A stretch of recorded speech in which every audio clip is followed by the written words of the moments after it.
Uh, Ever wonder where vampires actually come from? Um, Not just the bite, but the very first one. The new series introduces a mysterious figure named Amel, and he's far more than just a name whispered in the shadows. He's at the very heart of vampire lore, a being whose story uh, stretches back millennia. Let's dive into the fascinating origin of this powerful entity and explore his connection to Akasha and Lestat. It all began around 6,000 years ago in ancient Kemet. Now, Egypt trends, uh, King Enkiel and Queen Akasha ruled, but unrest brewed. During an assassination attempt, a powerful unseen spirit entered Akasha through her wounds.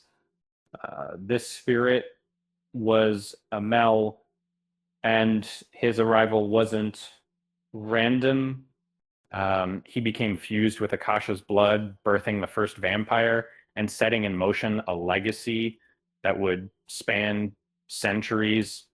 For years, Amel remained unnamed, a noisy force within Akasha.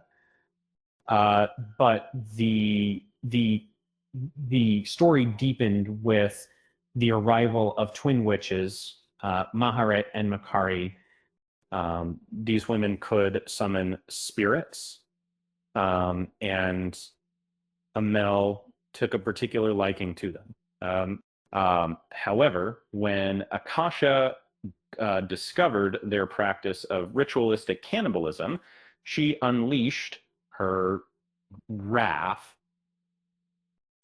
This act of vengeance ignited Amel's fury, solidifying his bond with Akasha and creating what would later be known as the sacred core of the vampire species. Centuries passed, and the sacred core shifted hands when Akasha was ultimately defeated. One of the twins, Makare, absorbed the core, becoming the new queen of the damned. This ensured the survival of vampires, but it also meant Amel remained dormant within her, waiting for his moment to resurface. By 1985, Amel began to awaken. Within Makare, his personality reemerged and he became a disruptive force. He telepathically urged ancient vampires to destroy the younger ones, seeking a stronger host. He almost found one in Roshamundaz, but ultimately Lestat was chosen. Lestat became Prince Lestat, inheriting the sacred core and the intense parasitic relationship with Amel watching these. But a story doesn't end there. The true origins of Amel are far stranger than anyone imagined. It turns out he wasn't always a spirit.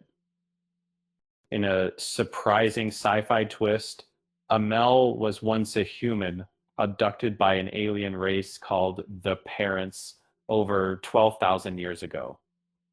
They altered his DNA, fusing it with that of their creations, and sent him back to Earth with a mission.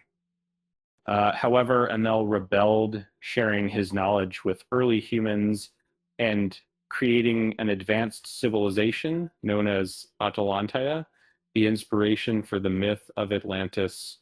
And for his disobedience, the parents destroyed Atalantia. But Amel's enhanced DNA allowed his essence to survive, eventually leading to his fusion with Akasha and the birth of the first vampire. Um,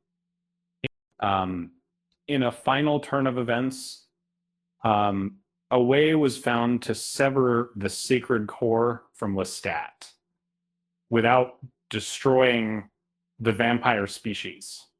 Amel was given a replimoid body, allowing him to exist independently and continue his study of humanity.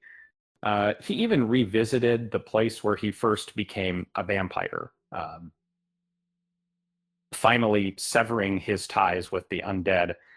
Uh, will the series explore these more recent sci-fi elements of Amel's backstory?